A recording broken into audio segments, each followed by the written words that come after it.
भगवान बुद्धाच्या नंतर सम्राट अशोकाने भारत देशात धम्मचक्राला गतिमान केले. त्यांनी बुद्ध धम्माला राष्ट्रीय सर्वोच्च स्थान दिले. प्रत्येक प्राणीमात्रांचा जीवनमार्ग बुद्ध धम्म असल्याचे त्यांनी जाहीर केले होते. त्यांनी इतर धर्माचाही सन्मान केला, परंतु बुद्ध धम्माला त्यांनी त्यांच्या राज्यशासनात सर्वोच्च स्थान दिले. धम्मदायाद बनण्यासाठी त्यांचा मुलगा महेंद्र आणि मुलगी संघमित्रा यांना धम्मास दान केले. असा हा आशिया खंडातील महान सम्राट अशोक यांनी स्तंभलेखाच्या माध्यमातून धम्मोपदेश केला आहे. त्यामध्ये पौर्णिमेसंबंधी काही स्तंभलेख आहेत. त्यामध्ये 5व्या स्तंभलेखात पुढील संदेश अंकित केला आहे. प्रति 4 महिन्याच्या 3 ऋतूंच्या पौर्णिमांना आणि तिष्य पौर्णिमेसमयी 3 दिवसांपर्यंत आणि पूर्णमासीच्या 14व्या आणि 15व्या दिनी आणि अमावस्येच्या प्रथम दिनी आणि प्रत्येक उपवासाच्या दिनी मासोळीला मारावे किंवा विकावे. या दिवसात हस्ती उद्यान आणि मासोळी तलावातील इतर जीवांना सुद्धा मारू नये. प्रत्येक पंधरवड्याच्या 8व्या, 14व्या आणि 15व्या दिवशी, तिष्य आणि पुनर्वसू नक्षत्राच्या दिवशी, तिन्ही चतुर्मासी पौर्णिमेच्या दिवशी आणि सणाच्या दिवशी बैल, बकरी, मेंढी, डुक्कर आणि अन्य प्राणी जे कापले जातात त्यांचा वध करू नये. तिष्य आणि पुनर्वसू नक्षत्राच्या दिवशी आणि 4 महिन्याच्या ऋतूच्या पौर्णिमेच्या दिवशी आणि आगामी पंधरवड्याच्या दिवशी पशु आणि घोड्याची हत्या करू नये. सम्राट अशोकाने निर्माण केलेल्या 7व्या स्तंभलेखात लिहिले आहे की धम्म नियम द्वारा उदाहरणादाखल मी घोषणा केली की अमुक प्राणी मारू नये असे काही नियम आहेत, परंतु अनुनय द्वारा मनुष्यात धम्माची वृद्धी झाली आणि त्यांना विश्वास झाला की जिवंत प्राण्यांना दुःख पोचवू नये ना त्यांची हत्या करावी.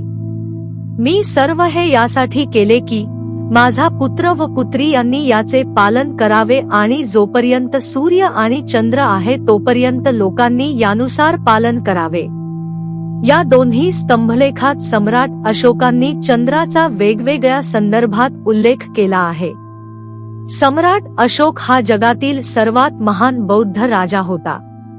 त्यांनी राज्यशासनासोबत धम्मशासनाला अधिक महत्त्व दिले. सम्राट अशोकाने ज्या दिवशी बौद्ध धम्माची दीक्षा घेतली त्याचा संबंध पौर्णिमेशी आहे. अमावस्येनंतर चंद्राची कोर विकसित होत जाते. त्याच्या 10व्या दिवशी अर्थात दशमीला सम्राट अशोकाने बुद्ध धम्माची दीक्षा घेतली. म्हणूनच त्या दिवसाला अशोक विजयादशमी म्हटले जाते. बुद्ध धम्माच्या तत्वज्ञानात दशमी याचा 10 पारमितांशी आहे. परमिता म्हणजे पूर्णता. सम्राट अशोकाने या दिवशी 10 पारमितांचा पूर्णपणे स्वीकार करून त्यांच्या जीवनात पूर्णता आणण्याचा संकल्प केला आहे. सम्राट अशोकांचा आदर्श आपणासमोर ठेवून आधुनिक काळातील बोधिसत्व डॉक्टर बाबासाहेब आंबेडकरांनी अशोक विजयादशमी दिनी बुद्धधम्माची दीक्षा घेतली. प्रबुद्ध भारतच्या संपादकांना एक विशेष संदेश डॉक्टर बाबासाहेब आंबेडकरांनी 23 सप्टेंबर 1956 रोजी पाठविला. त्यामध्ये बौद्ध धम्म स्वीकाराव्याचा दिवस, तिथी आणि समय कळविला आहे. त्यामध्ये जो दसरा किंवा विजयादशमी या शब्दाचा प्रयोग केला आहे त्याचे विश्लेषण आर. डी. भंडारे यांनी 29 सप्टेंबर 1956 च्या अंकात केले आहे. ते या संदर्भात अतिशय महत्वाचे आहे. ते असे: विजयादशमीचा मुहूर्त धम्म दीक्षेसाठी साधण्यात अत्यंत औचित्य आहे. विजयादशमी ही महान बौद्ध सम्राट अशोकाच्या विजयाचा दिन म्हणून पाळली जाते. अलीकडील 300 वर्षात पावसाळ्याच्या समाप्तीनंतर मराठे सीमोल्लंघन या विजयादशमीला करीत असत. अस्पृश्य आणि दलित समाजाच्या डोक्यावर गेली 1000 वर्षे जे काळेकुट्ट जमले होते ते या 2500च्या बौद्ध धम्मच्या विजयादशमीला धम्मचक्र प्रवर्तन करून डॉक्टर बाबासाहेब आंबेडकरांनी नष्ट करणार आहेत.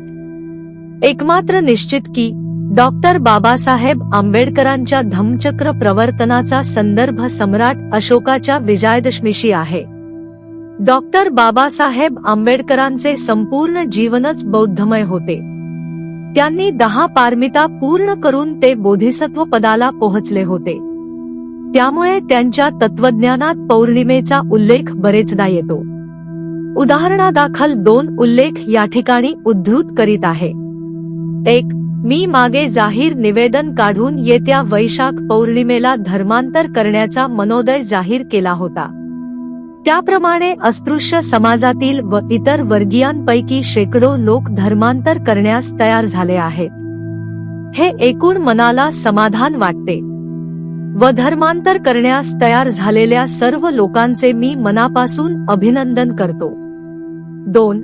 आज वैशाख पौर्णिमेला भगवान बुद्ध यांच्या 2500व्या परिनिर्वाण दिनासाठी मला रंगून येथे ब्रहादेश सरकारच्या आमंत्रणावरून हजर असाव्यास पाहिजे होते, परंतु मी आज मुंबईत या सभेला हजर आहे. 3. मी माझे धर्मांतर येत्या ऑक्टोबर महिन्यात करण्याचे योजिले आहे. आपण इतके दिवस थांबलात तसे काही दिवस थांबाल अशी आशा बाळगतो. येत्या वैशाख पौर्णिमेस तुम्ही सर्वांनी गतवर्षाप्रमाणेच 2500वी बुद्ध जयंती साजरी करावी. 4. प्रत्येक पौर्णिमेला असे समारंभ घडवून आणण्याचा समितीचा मनोदय आहे. ही अत्यंत आनंदाची गोष्ट आहे. पौर्णिमेच्या प्रशांत वातावरणात पूर्ण चंद्राच्या शीतलतेत माणसाला आपल्या कार्याचे सिंहावलोकन शांततापूर्वक आणि गांभीर्याने करण्याची संधी मिळते. हेच पौर्णिमेचे वैशिष्ट्य होय. डॉक्टर बाबासाहेब आंबेडकरांच्या उपरोक्त उपदेशात पौर्णिमेचे महत्त्व विशद केलेले आहे. तसेच पौर्णिमेचे वैशिष्ट्य देखील सांगितले आहे. चंद्राच्या शीतलतेत माणसाला आपल्या कार्याचे सिंहावलोकन शांततापूर्वक आणि गांभीर्याने करण्याची संधी मिळते. हा बाबासाहेबांचा धम्मोपदेश समस्त बौद्ध बांधवांना मार्गदर्शक आहे. पौर्णिमा ही जगातील सर्व बौद्धांसाठी महामंगल आहे. ज्या देशात भगवान बुद्धाच्या विचाराचे अनुसरण केले जाते त्या देशात पौर्णिमेचा सण विविध प्रकारे संपन्न केला जातो. भवतु सब्ब मंगल. साधू साधू साधू.